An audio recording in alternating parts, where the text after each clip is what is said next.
voilà merci. asalaamaaleykum mbokk yi xarit maa ngi leen di nuyu yéen ñëpp kenn ku nekk ci turam ak ci santam di nuyu ñi nga xam ni ñoom laa seqal tey waxtaan wi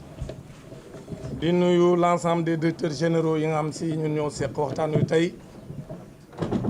ak l'honorable député Cheikh Bara Ndiaye nga xam ni xalaat bu rafet bii nag ci moom la jóge ñuy wax tamit ni benn groupe la rek bu ñu jël pour ñu ñëw leeral parce que am na ay sénégalais yu naan ñu jarul woon ngeen di leeral mais dama jàpp ni boo ko seqeeg langue politique bi ak ñoo xam ne ci ay tappaleeg ak ay jaxase la ñuy xëy di ci gont kon li gën mooy buñ la taqalee nga leeral dina am solo ndaxte mën nañoo juumloo ñoo xam ne xëy na dañoo xamul kon ñu leeral am na solo loolu moo tax groupe bi ñëw mais mënoon nañoo jël ñeneen parce que loolu aussi dañ koy leeral c'est de façon arbitraire qu'on a choisi les gens qui devaient s'exprimer aujourd'hui dans cette conférence de presse donc du dañu toog rek jàpp ni ñun ñoo war a wax au nom de la majorité mais dañu jàpp ne rek c'est des voix quand même qui sont autorisées pour leeral ku ci nekk ci sa xam-xam fi mu toll ak ñoom la ñu def parce que gis nañ leen démb lu ñu def dañoo def benn cartel de politiciens dugal ci benn màggatum avocat bu jóge France kon nag ñun ñu ñëw leeral loolu dina am solo parce que bu ñu dul leeral tamit comme ni ko waxee mën na lëndëmal yenn xel yi kon bi ma fi may door rek mooy pour won ñi naan régime président Bassirou Diomaye Diakhar Faye day jaay doole damay wax toujours ne manque de respect Bassirou Diomaye Faye weesuul nga koy méngale ak Macky Sall taxaw di méngale président Bassirou Diomaye Faye di ko méngale ak Macky Sall loolu c'est lui manque de respect gis nga fii ñu nekk nii biñ fiy dugg si j'ai eu des sueurs froides parce que lan la ma fàttali ngoon gi nga xam ne ci lañ jaayee doole Ousmane Sonko radié ko de la fonction publique en 2016 ci hôtel bii ñu nekk tey fi lañ defe woon conférence de presse bi ñun ñii ñu toog ñaan ci ñun ñu ngi fi ak le DG de Sogepa aujourd'hui Pouy ak ñeneen ñu toog di fésal li nga xam ne moo doon sunu naqar ci jaay doole bi Macky Sall doon jaay doole Ousmane Sonko ndaxte lan la ko waxu ko ab rapport ba war a génn de mais ay quelques informations yu nekk ci ay rapport nga génn loolu lañ jël teg ko ci table ji ni ko yow fonctionnaire nga waroo génne benn information moom si ci biir administration bi la nekk loolu lañ ko taxa ñu dàq ko ci fonction publique moom Ousmane Sonko jaay ko doole en tant qu'inspecteur des impôts loolu ci kanamu sénégalais yépp ñu fekkee ko kon tey buñ taxawee ñoom ñu ni rapport yi nga xam si moom la ñuy xaar dañ ko war a génne muy ay rapport yoo xam ñoom ba ñuy jiite réew mi dañ ne woon waxuma la nga génne rapport bi ne mais benn information bu ca nekk rek nga génne ko jar nañu dàq la ci jaay la doole ci sa liggéey kon où est la cohérence dans ce qu'ils sont en train de faire tey ñu ni nguur gi dafa war a génne ay rapport ba ñuy lim ni ñetti rapport man leen xanaa buy lim ñetti rapport sax la décence voudrait que mu dindi ci rapport Cour des comptes bi nga xam Sénégalais am nañ ko seen téléphone xanaa la décence voudrait mais xam nga Olivier Sour moom comme ni nga ko waxee Olivier Sour moom dañ koo jëli tubaab rek ab tubaab bu perte la bu ñu jëli France ne ko kaay défendre ñu moom yoonam nekku ci xamul sax yan rapport a génn ak yu génn moom Olivier Sour xamul sax yan rapport la sénégalais yi yore ak yu ñu yorul parce que sénégalais yi daan ko xeeb bu taxawee ni leen ñetti rapport lay laaj nee na day laaj rapport IGF day laaj rapport cabinet Mazars ak rapport Cour des comptes mais au moins mun na nangu ni rapport Cour des comptes sénégalais yëpp a ngi ko yore ñoom ba mu génnee ñoom waa APR lan la ñu wax dañ ne rapport bi Cour des comptes defu ko ci site bi ndaxte kenn signé wu ko man leen may yéen wax caaxaan ngeen di wax boo xoolee site Cour des comptes rapport yi fa nekk yëpp amul c'est des rapports postés en ligne de façon électronique donc duñ ci def ay signature tey seen lan la seen avocat bi di wax moom Olivier Sour nee nañ ko benn chambre ñoo ko signé léegi jóge na ca la waa APR waxoon ne benn chambre ñoo ko signé mais kon comme chambre signé na ko mooy rapport bi am na beneen bi mooy comme ni ko nit ñi leerale sànq te Bara Ndiaye leeral ko mooy IGF ñoom ay fonctionnaire u état lañ mais fonctionnaire état bu defee liggéeyam ba pare mënu koo publier dañ ko koy tere. ñun ñii sama gars yi xam nañ li may wax ñun dañoo am ay conseil d'administration sa contrôleur ou sa auditeur interne yow DG Port wala DG 3PT est-ce que sa auditeur interne am na droit auditer au niveau interne sa gestion ba nag dem génn publier ko dans les réseaux su ko defee du fa fanaan dañ koy dàq dañ koy tere. donc IGF ay fonctionnaires yu def seen rapport la dañ koy jébbal Cour des comptes ñoom seen liggéey wàcc na du ñoom ñoo koy publier mais Cour des comptes mi nga xam si moom dañ ko imposer mu publier dafa publier. kon loolu bu ko ay avocat Macky Sall di laaj c'est parce que dañuy tappale ay caaxaankat lañ xam nañ ne loolu mënta nekk IGF mënta publier rapport. le cabinet Mazars également c'est un cabinet privé moom dañ ko choisir pour mu def rapport. ma dégg Aïssata Tall Sall ni léegi yéen comme nee ngeen da ngeen a gis det yi ba pare lu tax ngeen di jël ku leen ko wëral déedéet wutuñu ku ko wëral ku ko certifié la ñuy wër maanaam comme IGF moo wax ni dañu nëbb ay comptes yu bari yoo xam si ay njuuj njaaj moo ci amoon ñu am det boo xam ni li ñu waxoon ni moom lañ lépp biñ demee ñu saytu ko dañoo gis ni lañ wax ëpp na ko Cour des comptes dëggal ko mais pour ñu gën a crédibiliser ñun li ñuy wax il fallait ñu jël un organe indépendant un cabinet indépendant et qui a une réputation internationale ñu ne ko yow kaay saytu ñaar ñii li ñu wax ndax yow d'accord nga ci moom it mu ni dëggal na li ñooñu wax loolu c'était pour que ñu confirmer li nga xam ni c'est des organes de l'État ñoom ñoo ko def kon Aïssata Tall Sall loolu mu wax dëppawul ak li am beneen bi nag mooy gis naa leen ñuy def une guerre sémantique sur la dette cachée ak la dette dissimulée sénégalais yi may seetaan mbokk yi ñaari termes yooyu wuute wuñ ci li ci am solo xam lu ci am solo nga tuddee ko dette cachée ak dette dissimulée mooy lu ñu nëbb ak lu ñu làq weesul loolu ci wolof bu ñu la nee yow da ngaa làq mbir mi ak da ngaa nëbb mbir mi différence ba bëriwul mooy fexe nga rek ba bu ko kenn gis amul benn différence nëbb nga ko làq nga ko rek la ci wolof pour ñu leeral ko sénégalais yu ñuy seetaan te comme niñ koy waxee ma dégg ñu ni dette cachée mënta nekk ma jox leen exemple bi ma leen jox ma ni leen yow boroom kër mën ngaa am sa soxna weer wu ne nga ne ko lii laa am mooy dugg ci kër gi ñu mën koo tuddee le PIB de la maison nga ne ko man maay liggéey ci kër gi yow liggéeyoo sama doomi tamit commencé guñ liggéey 500000 laa am salaire 300000 yii la ñuy dundee li ci des moom laay fayee location bi ñu dëkkee nii ak ndox mi courant bi moom mu jël 300000 yooyu nga ko jox au lieu mu yem ca di ca togg añ ak reer ak ndékki ba weer wi jeex chaque jour mu dem ca boutique ba bindu ca kaye ba te du fay téye xaalis bi di ci def leneen dem ca kayore natt ba ca koñ ba dem leb ca ba noppi yëgalu ko borom kër gi te borom kër googu moom mooy sénégalais yi mooy askan wi nag bu ñu ko waxee mooy celui qui représente le peuple la représentation nationale mooy l'Assemblée nationale. Assemblée nationale booy leb ci réew moom moo lay wax la autorisé naa la pour nga leb mais munoo tëb rek dem leb borom kër gi tamit moom soxnaam buy lebi di dolli ci kër gi borom kër gi da ko war a yëg maintenant nag comme borom kër gi yëgu ko. muy leb di leb mais kër gi gën a neex parce que ñëpp gisoon nañ ne Macky Sall lu ne mi ngi ko doon def Sénégal mais gars yi naan mais Macky Sall xaalis bi muy defee nii fu mu ko jëlee ba noppi nag di déclarer ay montants yoo xam ne ñëpp xam nañ ne li muy déclarer wuute na lool ak li muy def mais c'est la même chose ndaw soos aussi loolu lay def day leb su lebee ñëw ànd ci kër gi genn lenn li ci des muy maye bu demee am xew am ci koñ bi wala ci ab dëkk boo am ay mbokkam lañ bu demee mooy yàq te fa xaalis ñu ne kii de jabaru ji diw ji de am na doole. waa léegi loolu lépp su koy def di ko def ba mujj yàgg nag ñam doon leb yëpp ñëw ci kër gi ni borom kër gi sa soxna si daf maa leb xaalis damaa bëgg mu fay ma ñoom ñëpp ñëw taxaw waa léegi borom kër ga xuloog moom ñu taqali ko bis bu nekk teewul nit ñaa ngi ñëw naan ko man ameel na ma mais loolu mooy dette cachée bi maanaam ba mu koy leb yëgalu ko borom këram mais fii tamit bi Macky Sall di leb loolu lépp moom gouvernement mi yëgalu ko assemblée nationale mi ko war a autoriser pour mu def ko mais loolu ñu wax ko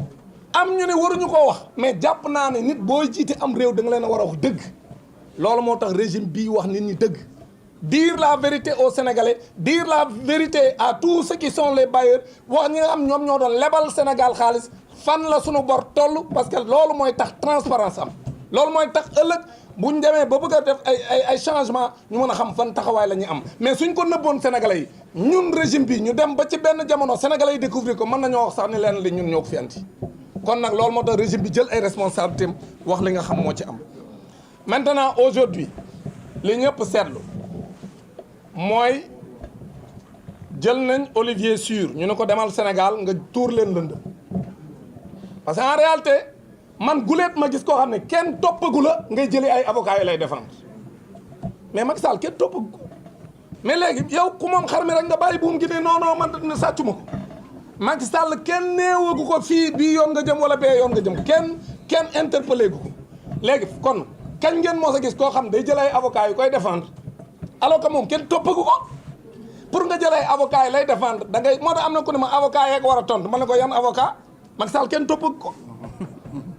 ñun ñoo koy défendre ñun ñoo koy tontu parce que ñoom li ñu def c'est une erreur dans la communication li ñu def moo tax j'ai compris Juan Branco qui dit que ñoom dañoo jébbal seen bopp parce que en réalité yow xuux rek nga daw Macky Sall kenn toppagu kon léegi moom lan lay doyee avocat yu koy défendre léegi nag aujourd'hui xam nga loo ciy jàppee ci loolu mooy Macky Sall ci boppam xam na ni def na njombe Sénégal Macky Sall dafa rey sénégalais yi lu ëpp 80 personnes la rey doog a dem lépp pour bëgg a imposer def troisième mandat Macky Sall dafa jël alalu askan wi mu randal ko yàqte ko def pasare ko moom ak ay nitam Macky Sall dafa toroxal sénégalais yi parce que ndóol gi sénégalais yi nekkee actuellement Macky Sall moo ko fi indi doog a dem parce que après moi c'est le déluge loolu la bëggoon waaw léegi nag Macky Sall loolu bu ko defee xam nañ dañ koy woo moom il le sait léegi nag moo tax moom aujourd'hui lépp li muy def mooy il jette ses dernières cartes parce que xam na ni tôt ou tard fa mu jëm ak nguur gi xam na ni du yomb parce que nguur gi du làq kenn comme niñ ko yàgg a wax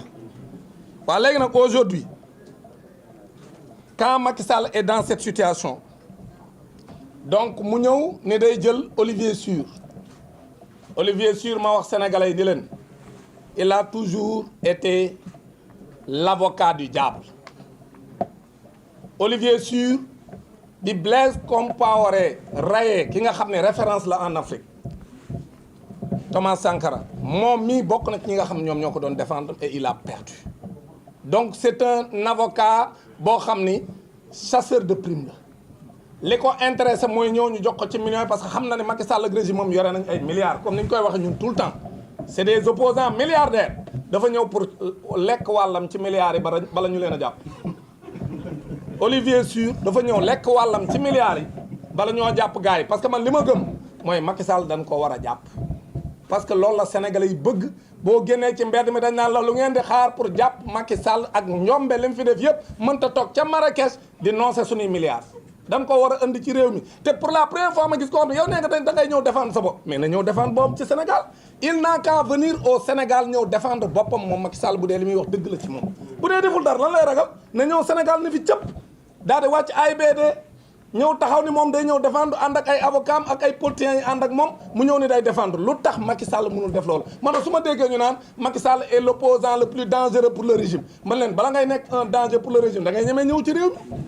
Macky Sall dafay ñemee ñëw bay nekk opposant bu dangereux beneen bi mooy aujourd'hui il faut ñu xam ni APR li nga xam ne am na démb seen chef bi day wane ni régime bii nag régime bu baax la parce que Macky Sall musta may ab avocat bu jógee à l'étranger Juan Branco exemple la ci quand Juan Branco est venu ici ñuy def seen conférence de presse yéen ñii am nañu ko ci fekke ñuy def conférence de presse fii ici au niveau du relais mais bi mu yegsee lan lañ ko def dañ ko exfiltrer parce que dañoo ñëw am information que ñu ngi koy jël si ci biir conférence de presse bi moom Olivier Sur kenn jëliwu ko dañ koo bàyyi mu toog wax ba géex wax ay waxi caaxaanam dem yoonam bi mu paree ñu dem ci ay télé ñu koy invité muy wër ci télé yi di wax te kenn jàpp ko alors que Juan Branco bi mu paree ci conférence de presse bi relais dañ koo jël le maire des Parcelles Assainies ak le maire Pape Sow bu Sangalkam ñoom ñoo dem di ko làq di ko wër ba dugal ko ci gaal yóbbu ko Mauritanie pour mu jaaree fa daw kon nag foofu day wane ne booba dictature moo am Sénégal un avocat Sénégal ak France am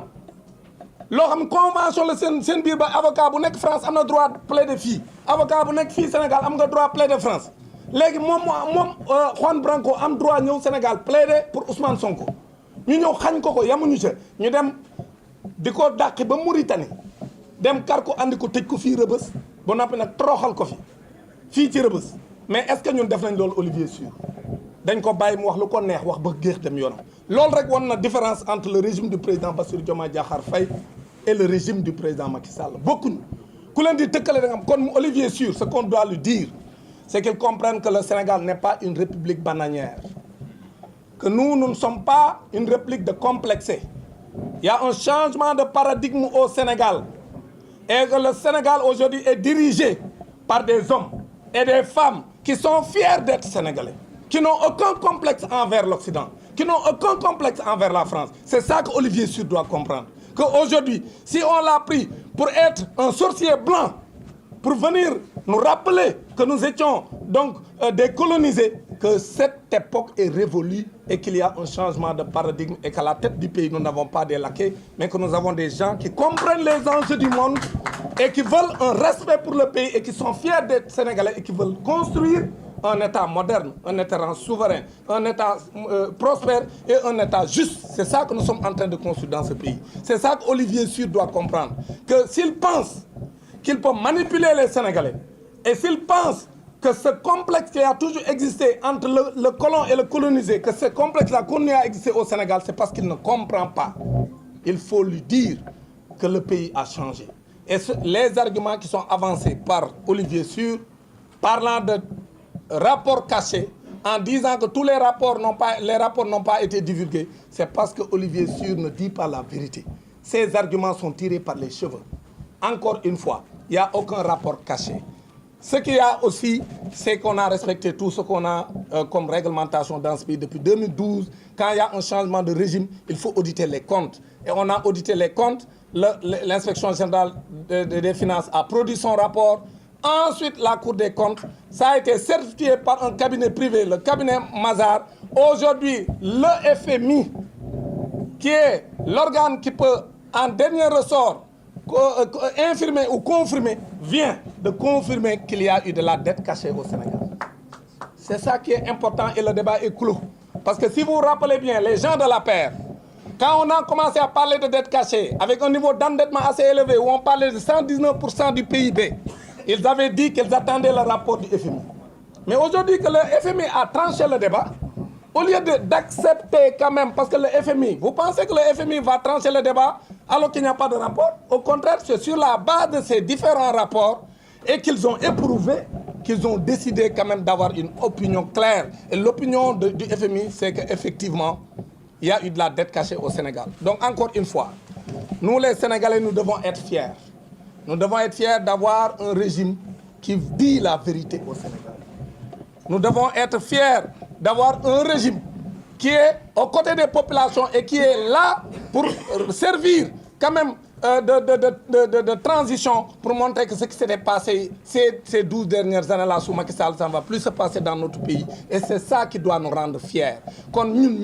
dañu war a sant Yàlla parce que ce régime Macky Sall continue woon ci réew mi dinañ toog fii ñu ngalaat ñu ñun Sénégalais yëpp kon nag ñun dañoo war a sant Yàlla bi ay ab génération taxawee xeex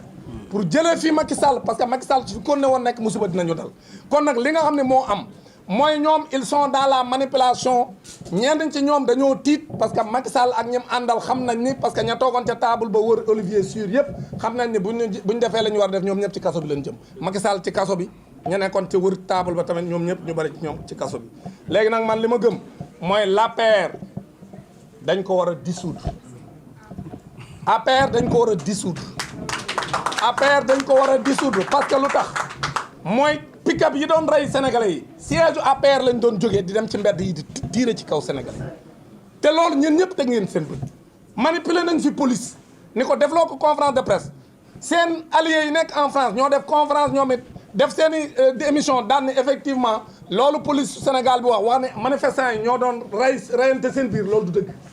ay nervi ànd ak ay complices yoo xam si ñu ngi ci ay pick-up bu policier ñoom ñoo doon rey sénégalais yi c'est exactement ce qui s'est passé kon nag parti bu fi def loolu man dama gëm ni waratul concourir au suffrage des sénégalais man dama gëm ni parti bu fi def loolu dañ ko war a dissoudre dissoudre APR c'est respecter la loi sénégalaise parce que un parti Pastef def fi dara ñu dem dissoudre ko Pastef def fi dara lu dul taxaw di xeex pour l'état de droit ñu dem dissoudre ko ba noppi dem tas partem dañoo ba noppi dem tëj siège am dañoo dissoudre Pastef ba noppi tëj siège am waa léegi APR nag c'est la même chose aujourd'hui lañ ko def aujourd'hui ñun dañu am ay raison parce que boobu ñoom bi ñu koy def dañu doon jaay doole mais ñun buñ ko dee def duñu jaay doole man dama gëm ne APR dañoo war a tas parti bi kenn ku bokk ci APR waratu la présenté wu ci benn élection tant que mi ngi présenté wu au nom de l'APR bu présenté woo ci leneen nag mën na nekk candidat beneen bi nag mooy APR comme siège la boo xam ne ci tappale la nekkoon pendant toutes ces années là di fa organiser ay nervi pour rey sénégalais yi parti bu mel noonu waratu la am siège ci fii ci Sénégal kon loolu man jàpp naa ni war nañ ko mën a def pour respecter les sénégalais encore une fois pour terminer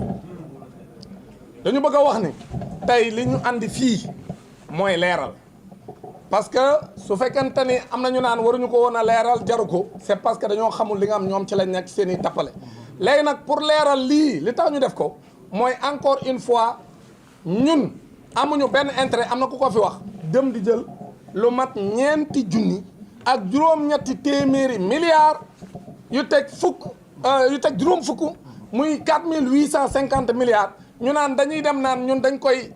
moomale Sénégal det boobu pour di ko fay pour wut lu neex lu naqari Macky Sall wala di seet loo xam day renforcer le régime a le soutien du peuple kon régime bii ci dëgg lay dox maintenant nag wax dëgg gi pour sénégalais yi xam li xew maintenant sénégalais yi ñooy jël seen responsabilité mais le régime également va prendre ses responsabilités encore une fois Macky Sall li mu fi leb nëbb ko sénégalais yi kooku à travers l'Assemblée nationale parce que bu ñu nee nëbb ko sénégalais yi mooy nëbb ko kii représente le peuple sénégalais muy l'Assemblée nationale kon nag léegi comme Macky Sall loolu la fi def muy 4850 milliards yoo xam ne Sénégal moo koy fay te comme ni ko Babou waxee bis bu ñu xëyee à partir 2026 dañuy xëy ñun sénégalais yi di fay fukki milliards ak juróom-benn par bis boo xëyee fukki milliards ak juróom-benn mi ngi ci sa ndodd mi yow Sénégal ak say mbokk sénégalais yéen a koy fay chaque jour te loolu kan moo ko fi bàyyi muy Macky Sall te bi mu koy def yëgalu leen ko yéen pourquoi yëgalu leen ko parce que assemblée nationale bi ngeen fal yéen mu war a wax ci seen tur mu war koo autoriser pour mu def ko demul ca moom ne ko est-ce que mën naa ko def war a mënu ma koo def dafa dem def ko sans l'aval de l'Assemblée nationale c'est ça que Macky Sall a fait aujourd'hui nag loolu lay jéem a nëbb moo tax mu bëgg a nasaxal xelu sénégalais yi moo tax tey ñu ñëw leeral leen ko ne loolu la Macky Sall def ça ne veut pas dire parce que dégg naa tappalekat yi wax naan waaye yéen bàyyi leen bor bi mais ñun bor bi ñu ngi koy fay mais le président Bassirou Diomaye Faye et le premier ministre Ousmane Sonko seen gouvernement weer wu ne ñu ngi fay le service de la dette bor bi ñu ngi koy fay weer wu ne bañ ñëwee ba léegi amul benn weer bu nu fayul ñun ñu ngi koy fay mais dañ leen koy leeral pour ngeen xam ko